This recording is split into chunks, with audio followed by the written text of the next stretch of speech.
In this section, we're going to be talking about evaluation. When we talk about evaluation, we're talking about what tools are we going to use to show that we are being successful or not.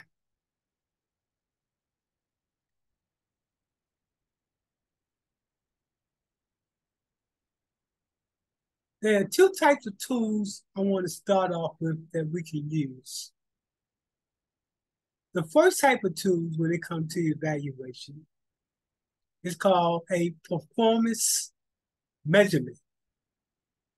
Well, performance measurement is the ongoing monitoring and reporting of the program accomplishments. You want to be able to show what's going on throughout the program and not wait to the end.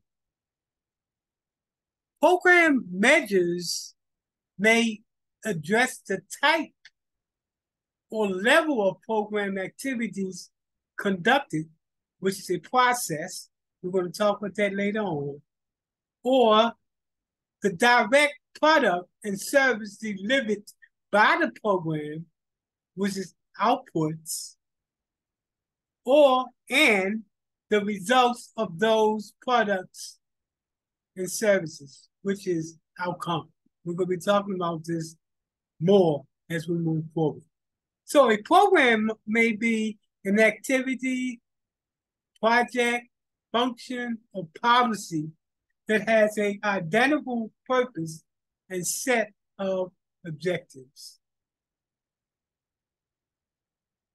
A program evaluation, on the other hand, a program evaluation is carefully collecting information about a program or some aspect of the program in order to make the necessary decision.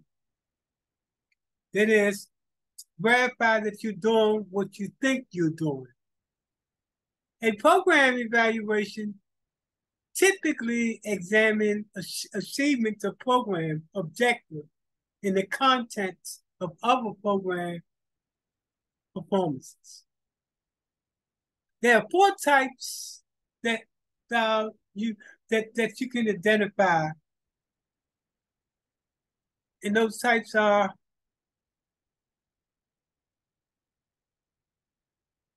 reaction and feelings. That is, feelings are often poor indicators that your services is making a lasting impact, but it is a level of evaluation. The other form of reaction in terms of evaluation is learning. That is, enhanced aptitude, perception, or knowledge, or change in skills. That is, apply the learning to enhance behavioral or finally effectiveness, improve performance because of enhanced behavior.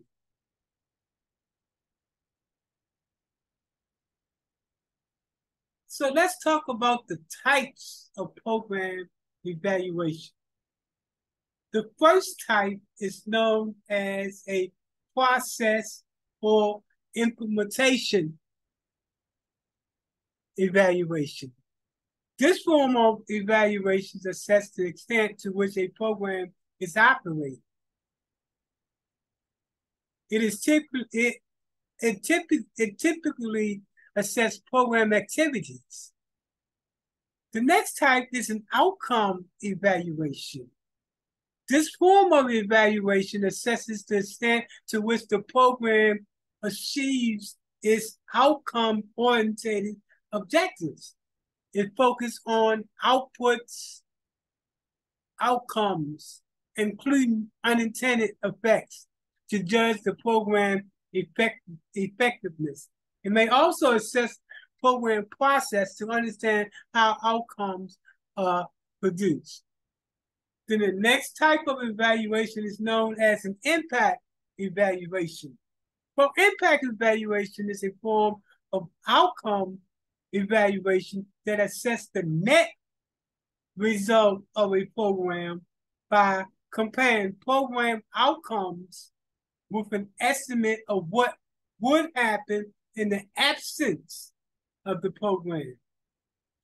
Note, in this form of evaluation, it is employed when external factors are known to influence program outcomes in order to isolate the program contribution.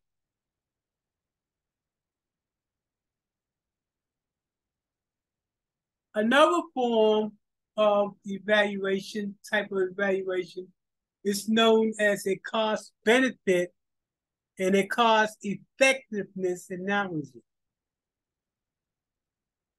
So let's talk about the difference between the two. These analyses compare a program's output and outcomes with the costs, resources expended to produce them. When applied to an existing program, they are also considered to be a form of program evaluation. Cost effectiveness analysts assess the cost of meeting a single goal or objective. It can be used to identify the least costly alternative to meet that goal. On the other hand, cost benefit analysts analysts aim to identify all of the relevant costs and benefits usually associated in terms of dollar terms.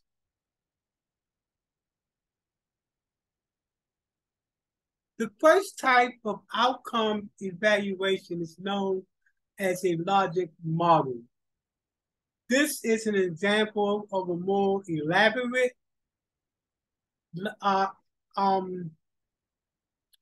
logic model. We're going to look at a more simpler one, but you can see how complex those logic models can be.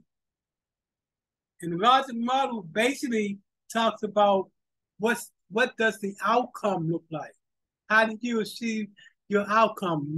Remember, it is what we call an outcome-based evaluation.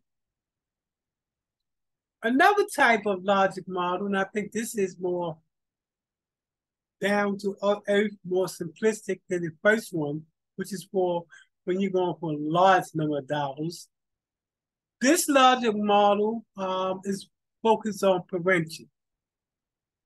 It starts off with what its goal is, and it's to reduce the risk of teenage pregnancy among at-risk girls between the age of 10 and 14. In order to reach that particular